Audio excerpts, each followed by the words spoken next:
Good evening, ladies and gentlemen, and welcome to Newsbeat Nightly. Just going to look at the market today and just quickly, give my thoughts on here. This is a very bearish rising wedge. When this has happened before, we've managed to come to all-time highs when we put in this rising wedge formation. The last time we did this, and I just wanted to show you what's similar and what's different about it, was pretty much right over here. We started doing it right over here in the beginning of December when we fell and we digested up, and then we just managed to keep going. There's a tremendous difference now between what is happening here, and don't get intimidated by all the chart parameters I'm using. Whatever you use, I'm sure is fine as well. This is just spelling, bottom line is this is just spelling bearishness for me. And the biggest difference were the volume days that has happened on Friday and Monday. And people ask me, what does this volume mean? It means that we had institutional selling. I mean, the people who are sitting there long since the election, since last year, since the year before that, a lot of those people took off positions. These are some of the top volume Q trading days in a long time. Even on a tight trading day like today, comparatively to what has happened recently, we put in 51 million shares. And that is actually, today's volume is actually very high, as you can see down here, compared here. Let me just remove my banner. As you can see here, all the volume bars are generally lower, but these volume bars over 100 million in the Qs are massive. This is legitimate selling. Very interesting things going on, and so many fronts here.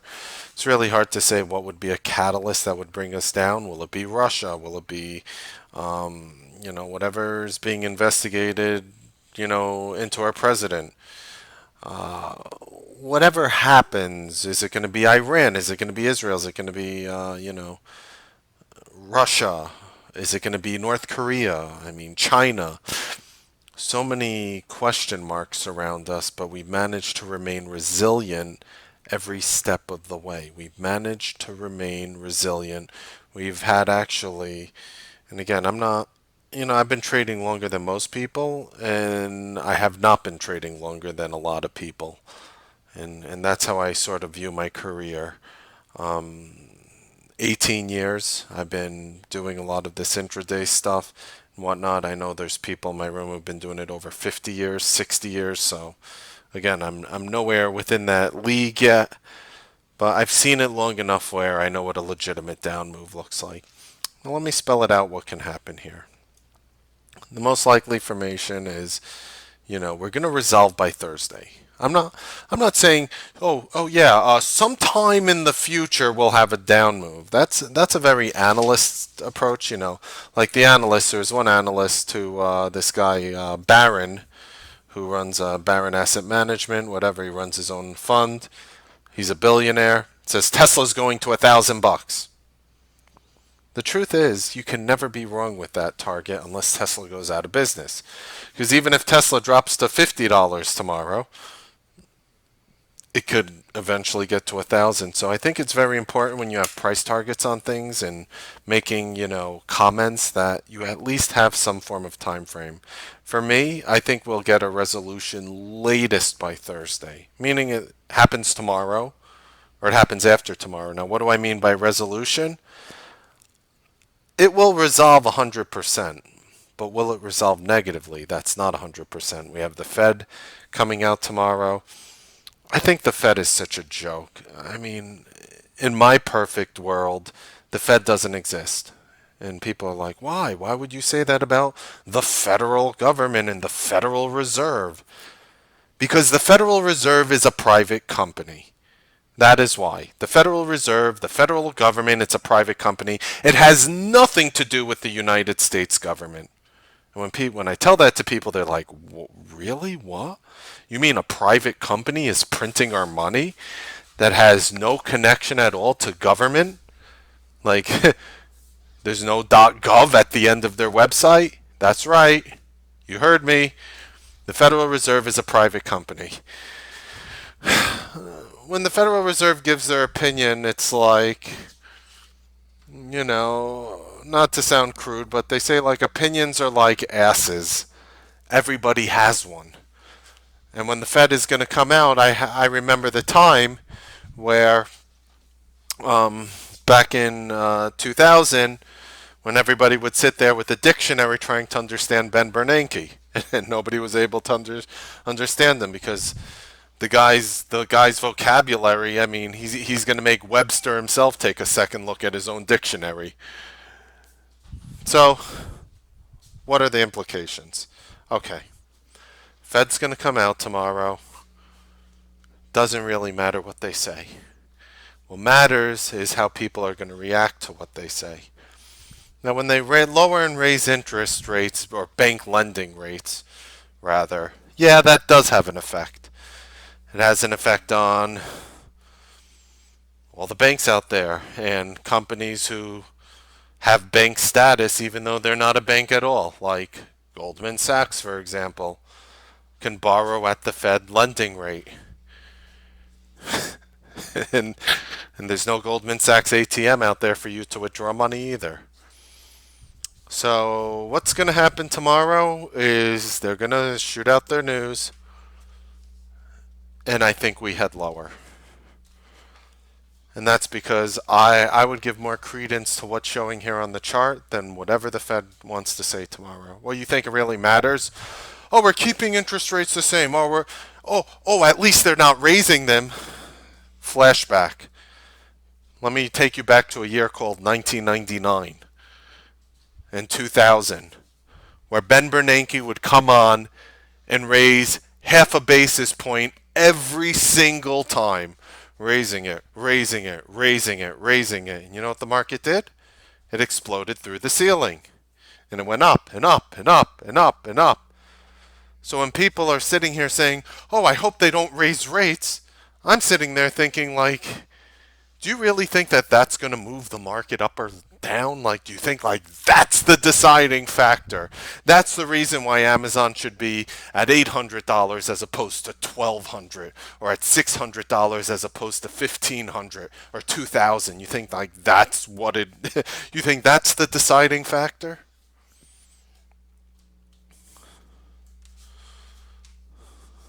There have been more jobs in the United States of America. What does that mean? More people can afford to buy these companies. More people have money to invest. When we're in a time of slow job growth, the market was heading lower. Now, everything is cyclical in the market. We'll have pops and drops for the rest of our eternity. Timing it is the hard part. That's what I'm trying to do today, at least on a shorter time frame. I'm not here calling a bear market, ladies and gentlemen. All I am saying is between tomorrow and the day after, we should have a significant down move. That is what I am saying. So, I do thank you guys for just remaining a little patient from the other day when my son was sick. He still has fever and whatever, but he's doing a little better than yesterday. So I'm very happy to hear that. It's kind of crazy when you have a child, you know. It's like I never understood what it was like to fall in love with someone, you know, the first day you met them, like they say love at first sight, you know. And some people, say they had it, and some people say they don't. I mean, I've definitely had it with him. First day I've ever met him. So it's a blessed feeling to have a child. Just going over some of the bullish dojis. Hanes brand underwear, anyone? All right, so there's this new underwear that is good at preventing odor, and they do underwear, t-shirts, and socks. Was that the Hanes brand one, or was that Fruit of the Loom? I can't remember. But nonetheless, Hanes brand digesting pretty bullishly right here. And I'm going to give this one a bullish trigger through 22.99. Oh my goodness, so true. Oh, I meant, did I say Ben Bernanke? I meant Alan Greenspan. Thank you, Kathy. Going through too many, too many feds. I stand corrected. I appreciate that. Yeah. So it was Alan Greenspan that everybody sat around with a dictionary with and were trying to understand what he's saying. And that gets everyone every time. Every time I tell people the Federal Reserve is a private company. Private. They don't report their earnings. Like, it's a private company. People stop and they say, "What? Are you serious?" Some people just don't believe me and then they look it up and they're like, "Oh, come on." It's kind of interesting how that happens. So when they come out and they give their 2 cents on what the bank lending rate should be, the only people who are going to feel it in the end are the banks. And they have to pay X percent amount of money to borrow money from each other. That's all it is. It's a rate of money that they pay to borrow from each other. And you might say, well, why does that have an effect on stocks? Well, in my example of Goldman Sachs over here, they could borrow, with low interest rates, all the money in the world. They could borrow $1 trillion if they wanted, buy the crap out of any company, and hold the price up. You have to understand that when Goldman Sachs buys a company, they don't lose money because they're literally driving the stock higher. It doesn't matter what company they pick. People think that, like these companies, they're really good at, picking the right names. It's irrelevant, completely irrelevant. And I guess good proof of that is a solid company now like Nvidia. And you'll have, Citron come out and say, "Oh, we're lowering the price target again. Ah, we put a $90 target on it and it went to just under 170. Let's bash it again." You don't think Citron made money shorting Nvidia? Of course they did. So the point I'm making is don't read too much into some of these things. The point I'm making is don't look at the Fed decision and act like, "Oh my God, that's the reason for the market to rally." The market is rallying because there's more buyers than sellers. That's that's the only thing that's happening. Now, right now, we got this tremendous red candle. Are they going to buy into it and send it back to highs? I almost feel stupid saying that that would surprise me based on what the market has been doing recently. CNX, that's also very interesting. I'll just mention Hainesbrand as my bullish doji. Let's take a look at some of the bearish dojis. So, you are going to see a little more sizing up for me in these markets. And, you guys, like I said, always get to be part of, you know, seeing, what I'm doing. I like to show these things and show you how I ramp up.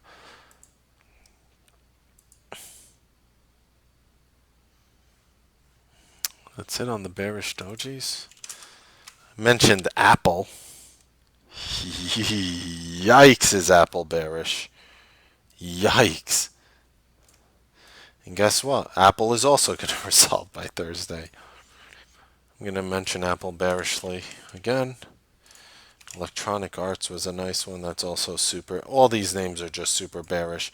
You want to know the difference between Electronic Arts and Apple, though? Electronic Arts, unless it really wants to put in like a 20-cent range tomorrow, which never happens, this stock is going to resolve tomorrow. So watch EA. You heard it here first. You will resolve this setup tomorrow based on this rising wedge and how it's set up. I think it'll be bearish, but you're definitely resolving short of a 20-cent range on the day. Okay, gonna go ahead and what did the Qs do after hours? Gapped up a few cents. Not surprising. Ladies and gentlemen, me personally, I know there are people looking at this Qs chart and saying, buying opportunity, because we always go through all-time highs, right? Sure, I do think these all-time highs will eventually be retested and broken. I would have to be absolutely insane to think otherwise. However, I will say this is not the type of setup that I personally look. I'll look back at it and say, okay, that was the right move in hindsight. But I'll say before anything happens in this market, I cannot be the person buying into this garbage. Not a move like this. Did anyone see the Yahoo volume today? Is that the highest volume day ever in Yahoo? Probably is. That's probably one of the high, if not the highest volume day ever for Yahoo.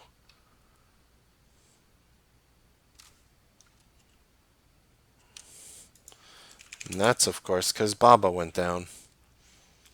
Baba was pretty interesting today, wasn't it? Should have just shorted it when I liked it short, right? That was a pretty interesting call. Hertz is a breakout play. Look at that volume. Hertz 982. I'm going to mention that as a bullish breakout. 982. Potash. Wow. That's a triangle wedge in potash. Check it out. Not only that, guess what's resolving tomorrow? 100%. Potash. I really don't like using the word 100%, but that's a resolution pattern in the making right there. Of course, I'm mentioning pot as a result. Very rare that we see formations like this. It's kind of beautiful, actually. All right. Chicago Bridge and Iron, they were just recently beating the snot out of this one. Cheesecake Factory, really? Really? What happened with Cheesecake Factory? They usually get me for my money at least once a week. Cheesecake Factory. They tag me at least one time. They have good food. Let's see what happens. Okay, so, alright. Oh, bad same store sales outlook. Down 1% from up 1 to 2%. That is extremely negative. Now, of course, you have all the analysts who are coming out saying the underlying operating metrics remain solid.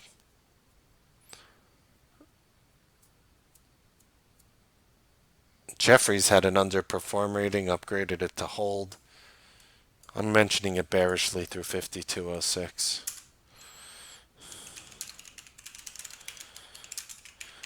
And don't worry if I go through and I write something and you don't write it down, I'm going to give you an opportunity to screenshot the entire thing at the end when I'm done here. But wow, what a move in cake. Okay. Moving on along.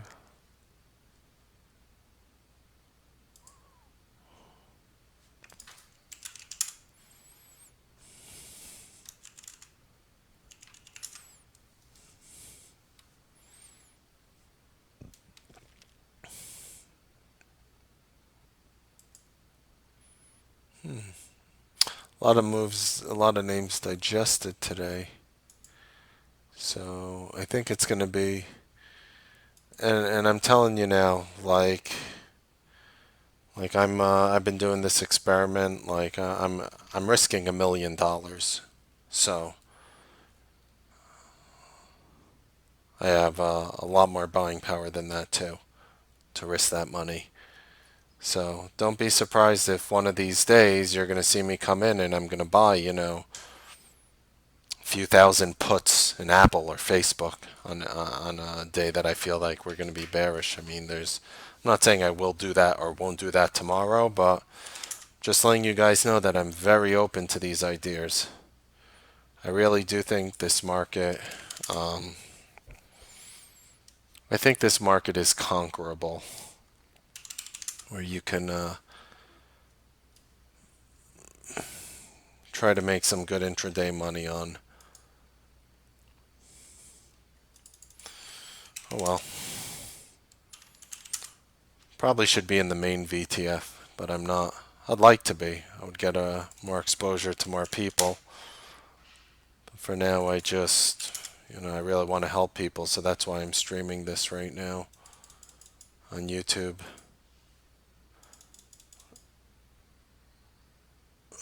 Okay, not a lot of names. That's about it for now. So hold on, don't screenshot yet. Just give me a moment here. Can I fit everything in the tutorial? Okay. All right. Here are all the setups that I have for tomorrow. You could hit print screen now if you want to copy it. Give you guys 10 seconds. Okay. And if you wish to watch the tutorial on how to trade these names, it's up here. You could hit print screen now again. And yeah, you'll probably have to type in that very fun URL link, but if you wish to see it, there it is. All right. Is there any technical analysis I can offer you guys? Now would be the time to ask. Absolutely, Kathy. Definitely hurts the parent more than the child. Oh my God. It's like this poor little dude, and he doesn't know what the hell's going on, and he's just trying to like look for comfort. Life of a 2-year-old. Ultra downgraded tonight after hours to neutral at Guggenheim. Really? Okay, that's fair enough. They had a buy rating. See, I told you a lot of these analysts are going to come out and downgrade because they saw the move on Friday and they're a little afraid now. They want to look intelligent if the market digests.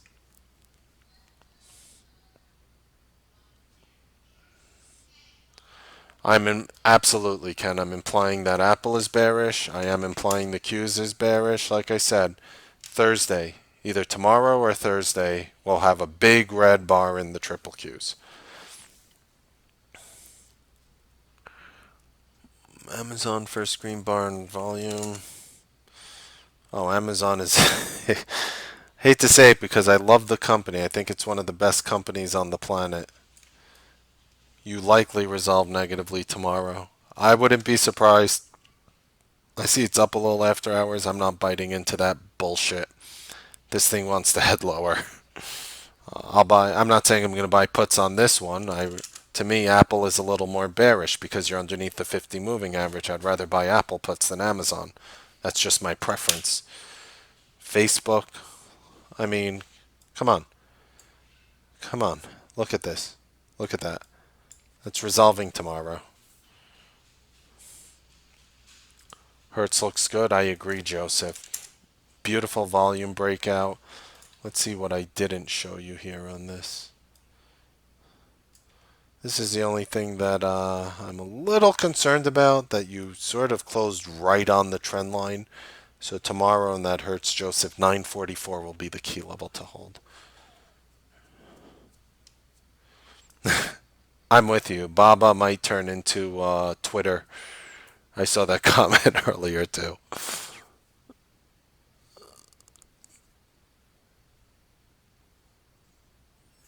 Yeah. Same with Twitter. Yep. Yeah, I really like the restaurant too. I mean, I go there, they make rice and they steam broccoli. It's funny. It's funny because other people I talk to, I say, "What do you order when you go to Cheesecake Factory?" Me, I would always order the Kobe burger and fries. And now that I'm trying to be healthier, I order the Thai lettuce wraps.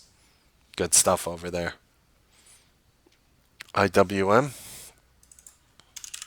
Okay.